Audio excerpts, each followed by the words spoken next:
Assalamualaikum warahmatullahi wabarakatuh. Alhamdulillahirabbil alamin. Wassalatu wassalamu ala asrafil anbiya'i wal mursalin wa ala alihi washabihi rasulillahi ajmain. Perkenalkan, kami dari kelompok 2 yang beranggotakan saya Afif Jamalul Insan, yang kedua Rani Febrina, dan yang ketiga Azizah Khairiyah. Pada kesempatan kali ini kami akan menyampaikan materi tentang perkawinan.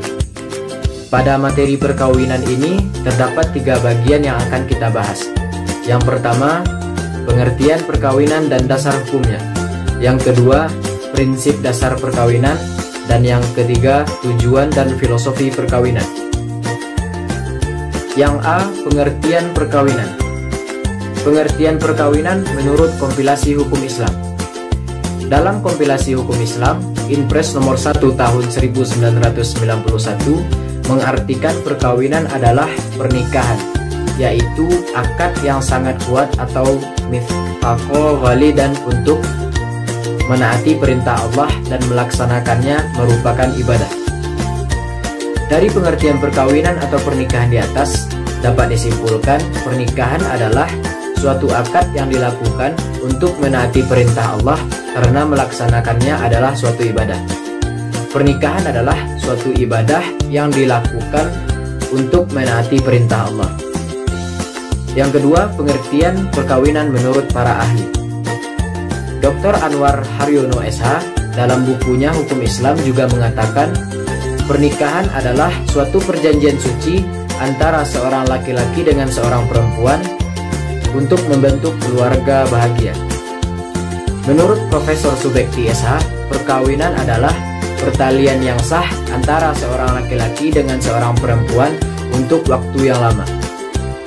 Menurut Goldberg, pernikahan merupakan suatu lembaga yang sangat populer dalam masyarakat, tetapi sekaligus juga bukan suatu lembaga yang tahan uji.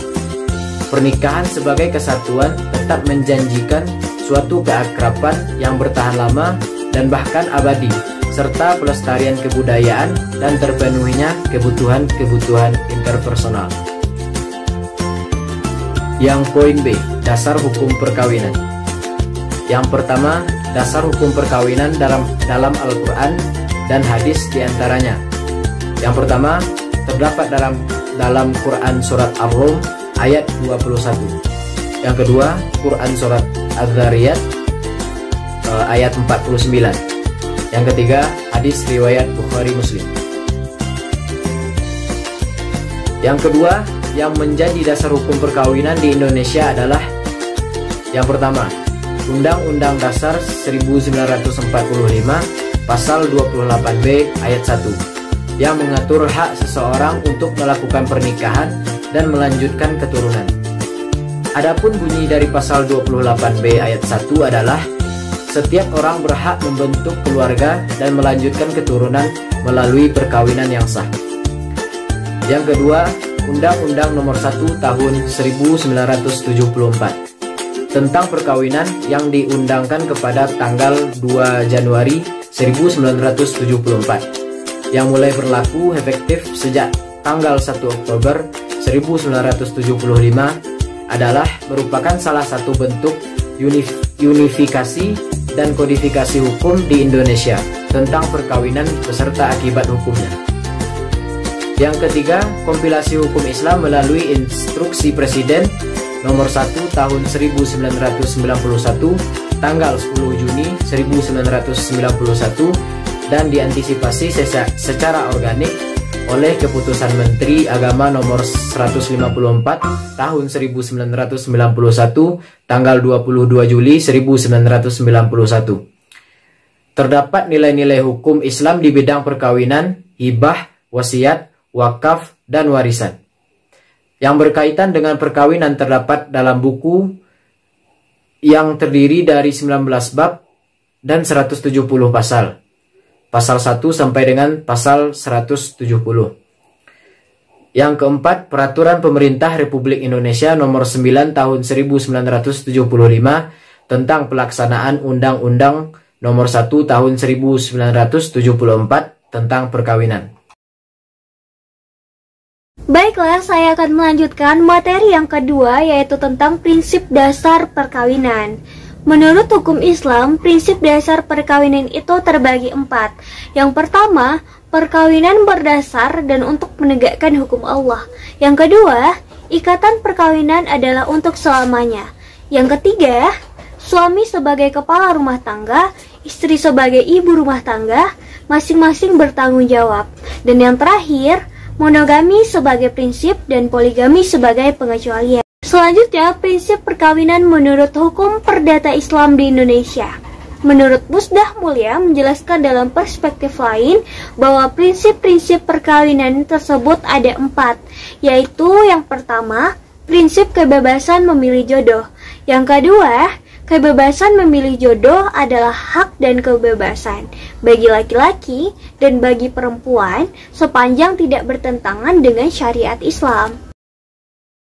Prinsip selanjutnya yaitu prinsip mawaddah warahmah. Perkawinan bertujuan untuk mencapai ridhonya Allah Subhanahu wa Ta'ala, di samping tujuan yang bersifat biologis, juga membangun rumah tangga untuk membentuk masyarakat yang tentram atas dasar cinta dan kasih sayang. Prinsip yang selanjutnya yaitu prinsip saling memiliki dan saling melindungi, didasarkan pada firman Allah Subhanahu wa Ta'ala yang terdapat dalam surah Al-Baqarah ayat 187 yang menjelaskan bahwa istri-istri adalah pakaian sebagaimana layaknya dengan laki-laki juga sebagai pakaian untuk wanita. Perkawinan laki-laki dan perempuan dimaksudkan untuk saling membantu dan saling melengkapi karena setiap orang memiliki kelebihan dan kekurangannya masing-masing. Prinsip yang terakhir yaitu prinsip muasyarah bil ma'ruf, yaitu prinsip ini memerintahkan kepada laki-laki untuk memperlakukan istrinya secara baik atau dengan cara yang ma'ruf. Baiklah, saya Zahiriyah dengan NIM 201301063 akan bahas tentang tujuan dan filosofi perkawinan. Tujuan perkawinan. Tujuan menurut Al-Quran ialah membangun generasi beriman. Pasalnya, membangun rumah tangga Islam yang harmonis dan turut serta membangun generasi muslim yang beriman agar tidak terjadi kepunahan. Hal ini hanya bisa dicapai melalui pernikahan yang sesuai dengan syariat agama Islam. Tujuan jangka pendek dari sebuah perkawinan adalah menghindari zina. Seorang laki-laki secara natural akan bangkit hasrat seksualnya seiring dengan sampainya dia pada tahap balik dalam istilah fikih. Tanda baliknya seorang laki-laki ditandai dengan mimpi basah. Itu artinya hasrat libido sudah mulai tumbuh. Karena pria adalah gender manusia yang memiliki sifat agresif dalam hal seks, sedang di sisi lain Islam melarang perbuatan zina dan terdapat dalam surah Al-Isra ayat 32. Maka Rasulullah mengajarkan anak muda untuk segera menikah. Beberapa tujuan jangka panjang berkaitan dengan perkawinan. Yang pertama, sebagai wujud ketaatan kepada Allah dan Rasul-Nya. Islam telah mengisyaratkan perkawinan dan menjadikannya sebagai salah satu syiar agama. Yang kedua, mengikuti sunnah para nabi dan para rasul sebelumnya. Perkawinan merupakan salah satu teladan para rasul seperti dalam surah Al-A'raf ayat 38 yang artinya, dan sesungguhnya kami telah mengutus beberapa rasul sebelum kamu dan kami memberikan kepada mereka istri dan keturunan. Filosofi perkawinan. Dalam Islam, tujuan awal dan mendesak dari perkawinan adalah menghindari zina. Ini menunjukkan bahwa Islam sangat mentolerir pergaulan bebas antara lawan jenis yang berujung perzinahan dan secara signifikan akan merusak tatanan kekeluargaan. Sekian dari saya.